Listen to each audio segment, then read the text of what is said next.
ქართული ოცნების შინაგან საქმეთა სამინისტროს საპროტესტო აქციაზე გზის ხელოვნურად გადაკეტვისა და სახის დაფარვის საბაბით პროტესტის მონაწილეებს ისევ აკავებს. დღეს პოლიციამ გირჩიმეტი თავისუფლების ყოფილი ლიდერი იმედა კლდიაშვილის სამოქალაქო აქტივისტი კოკო მიქაია და მისი მამა ქართული ოცნების ყოფილი წევრი კახა მიქაია, ასევე მწერალი ბექა ქურხული, ბორის კუცია და ტელეკომპანია ფორმულას სოციალური მედიის ჟურნალისტი ცირა ჟვანია დააკავა. დაკავებულთა ნაწილს სასამართლოში ადმინისტრაციული პატიმრობა უკვე შეუფარდეს. გზის გადაკეტვის საბაბით მოსამართლე მანუჩარ ცაცუამ იმედა კლდიაშვილს 9 დღე, მოსამართლე თორნიკე ქოჩქიანმა ბექა ქურხულს 8 დღე. მოსამართლე ნინო ენუქიძემ კი მამაშვილს კოკო და კახა მიქაიებს 14 დღე შეუფარდა.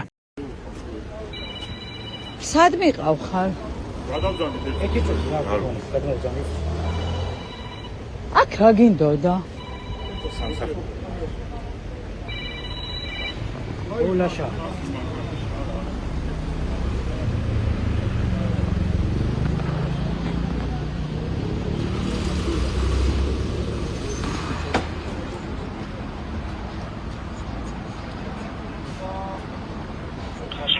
და სად გადაგყავთ? არ უნდა ვიცოდე?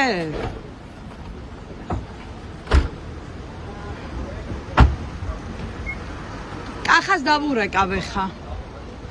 დღესვე ქართული ოცნების შინაგან საქმეთა სამინისტროში ბრიფინგი გაიმართა. ოცნების თბილისის პოლიციის დეპარტამენტის დირექტორის ვაჟა სირაძის თქმით, რუსთაველის აქციის ერთ-ერთი დაკავებული მონაწილე ფსიქიკური ჯანმრთელობის და ნარკომანიის პრევენციის ცენტრშია გადაყვანილი, სადაც ის იძულებით მკურნალობას გაივლის. მისივე თქმით, ბოლო 3 დღის განმავლობაში აქციის მონაწილეების მიერ 53 კანონდარღვევის ფაქტი გამოავლინეს, საიდანაც 42 პირის სამართალდამტყობია. როგორც სირაძე ამბობს, ნაწილი უკვე დაკავებულია, დანარჩენი პირების მიმართ კი ადმინისტრაციული საქმის წარმოება მიმდინარეობს. ბოლო 2 დღის განმავლობაში შეკრება მანიფესტაციის ჩატარების წესის დარღვევისთვის ადმინისტრაციულ სამართალდარღვევათა კოდექსის შესაბამისად 14 პირი დააკავეს.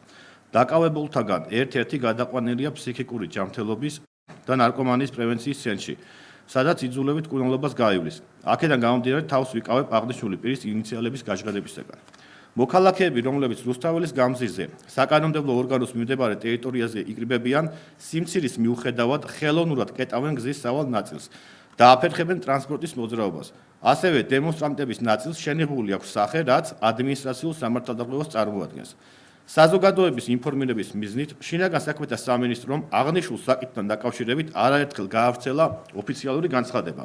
ამასთან აქციის მონაწილეებს სამართალდამცველებმა ადგილზე არაერთხელ განუმარტეს, რომ არ შეეფერხებინათ სატრანსპორტო მოძრაობა, თუმცა მოქალაქეები პოლიციას არ დაემორჩილნენ და გააგრძელეს კანონსაწინააღმდეგო ქმედება. აქვე კიდევ ერთხელ შევახსენებთ სამართალდამტყობ პირებს, თუ ისინი განმეორებით ჩაიდენენ მსგავს უკანონო ქმედებას, მათ მიმართ სისხლის სამართლებრივი პასუხისმგებლობის საკითხი დადგება.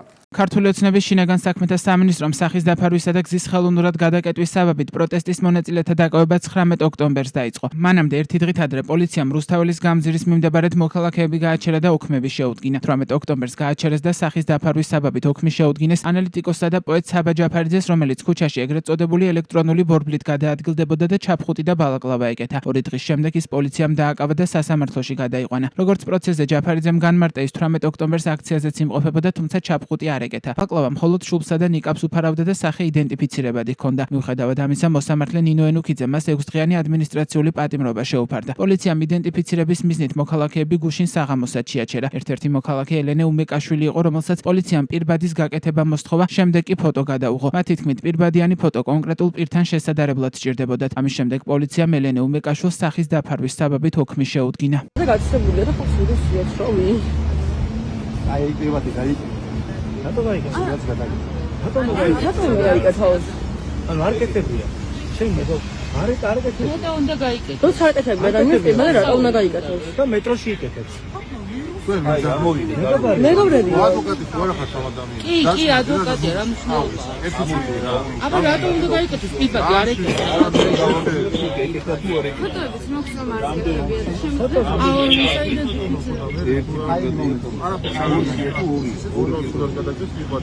შედარება მოხდეს ადამიანი თუ არა, ვიღაცა რა ხდება, ვინმე აკავებს აჭარებს თუ რა. ოი, წამდადი რეკავ რა. ამს გავშევენ ესე ვიღაცას და გადაუგებენ თუ რა ფირმატი ტიპოს რომ ნახოთ ეს არის თუ არა. შედარება მოდეუნებდა. ფირმატი გააკეთებინე რა და გადაუგებენ. ადამიანს ეს პირბადი ამოვიდა და გაიგე. მე მივიდა და უნდა გაიგე. მოიწეს კი ხო? ან ფესტო გუშინ რა. მოქალაქე თვითონ გვიპასუხებს რა. ადვოკატი ხარ თქვენ? მაშინ გვაცადე რა და ნუ გუშინ რა ჩვენს პოლიციურ ორგანიზებაში ხერს რა.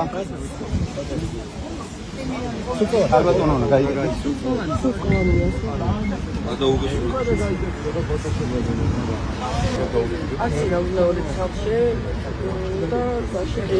პროტესტის მონაწილეთა დაკავებებს ოპოზიციაში დიქტატურის დამყარების მცდელობად მიიჩნევენ. ოპოზიციონერი პოლიტიკოსების თქმით, ქართულ ოცნებას სურს, რომ საპროტესტო მუხტის მიუხედავად მოქალაქეებმა საკუთარი პოზიცია ვერ გამოხატონ. ივანიშვილის პარტიაში კი პროტესტის მონაწილეებს ექსტრემისტულ ჯგუფებს უწოდებენ და ამბობენ, რომ ქალაქში მოქალაქეებისთვის დისკომფორტის შექმნას არ დაუშვებენ.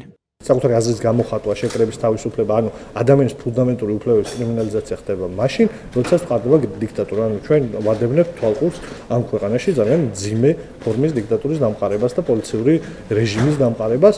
ამის ნაწილია შეშინება, დაშინება საზოგადოების თვით იზოლაციაში მოქცევის მცდელობა არის. ადამიანებს ემუქრებენ ციხით, თუ ისინი გამოხატავენ თავის მოსაზრებას, ან იცავენ თავის პოზიციას საჯაროდ.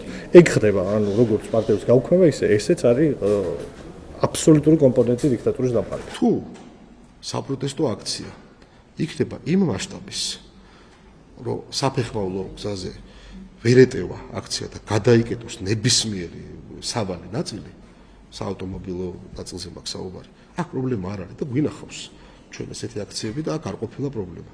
როდესაც შენ მიზანმიმართულად კიდევ ერთხელ რაღაც ექსტრემისტული ჯგუფებით, დახელფასებული ჯგუფებით 20 კაცი, 15 კაცი არ მინდა თვალში შევიდე 50 კაცი, 35 კაცი დარბიხარ შუა რუსთაველზე და დისკომფორტს უქმნი და შენ სხვა მოქალაქეებს ეს დაიჯება კანონით. ამას ეს ხო უმარტივესია. ეხლა რა შეეხება კანონი, რატო ძალიან მარტივია, იმიტომ რომ წინამ არ იმუშავა და დაჯის მე. გეტყვით, არ იყო, ხო არის. ნებისმიერ კანონს შემდეგ სჭირდება გაუმჯობესება, გაახლება და შემდეგ როდესაც ვხედავთ ფაქტობრივად კანონი იქნა მიღებული და შემდეგ ვხედავთ ფაქტობრივ სიტუაციას, ხო?